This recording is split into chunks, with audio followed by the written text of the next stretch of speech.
Hello, and thank you for coming today.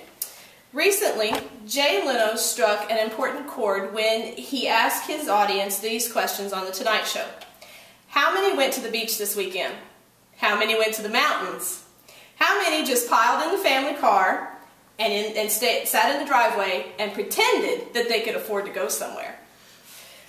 How about you? Do you feel anxious when you pull into the gas station? Sure, you may have a handle on prices now, but what about when gas goes up to $5 a gallon in Alaska? Marilyn Elias highlighted the average American's feelings of anxiety and fear in her 2009 article in USA Today by reporting that the weak and uncertain economy was having an adverse effect on American families. Things such as domestic violence and suicide hotlines had seen skyrocketing numbers as families face the uncertainties ahead. Based on the research that I have done, I'll give some practical ways to avoid being overburdened by the daily increases in gas that we are seeing today. In today's economy, every American family needs to readjust their thinking if they want to succeed.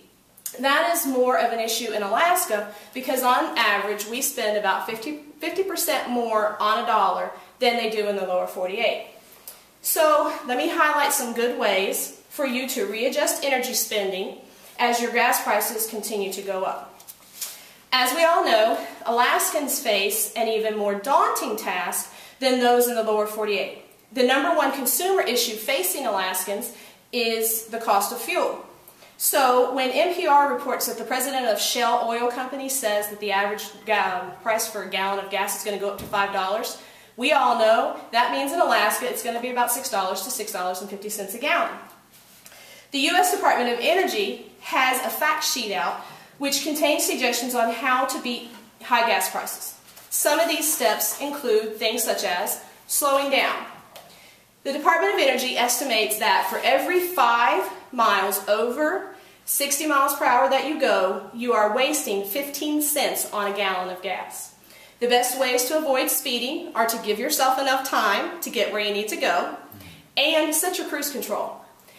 These two things will help you avoid the urge to go faster, saving you anywhere between 12 to 82 cents per gallon of gas. The second suggestion is to keep your car maintained and functioning properly. This is very important here in the interior of Alaska because of our extreme weather that we have for 7 months out of the year. Tune-ups, making sure that your air filter is clean, checking the tires often, and using the proper grade of oil are all things that can make huge differences in your car's fuel efficiency. Next, they suggest that people should avoid excessive idling, which is something that we do here in Alaska all the time. Let's rethink that.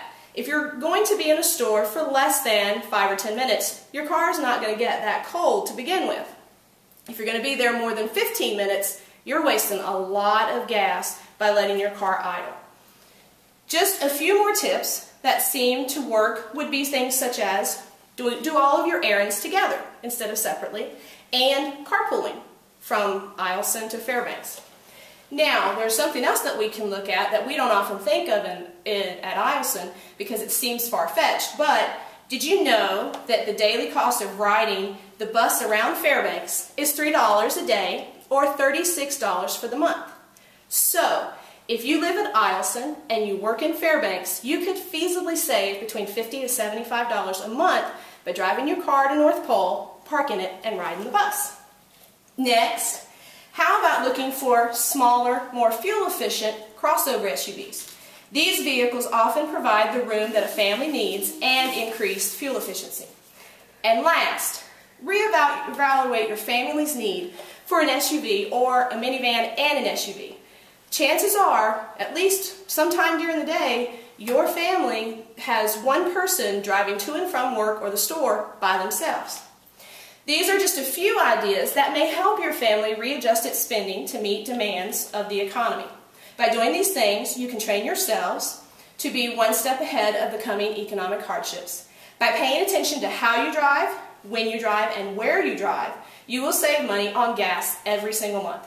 So, as the unofficial Air Force motto says, let's learn to work smarter, not harder.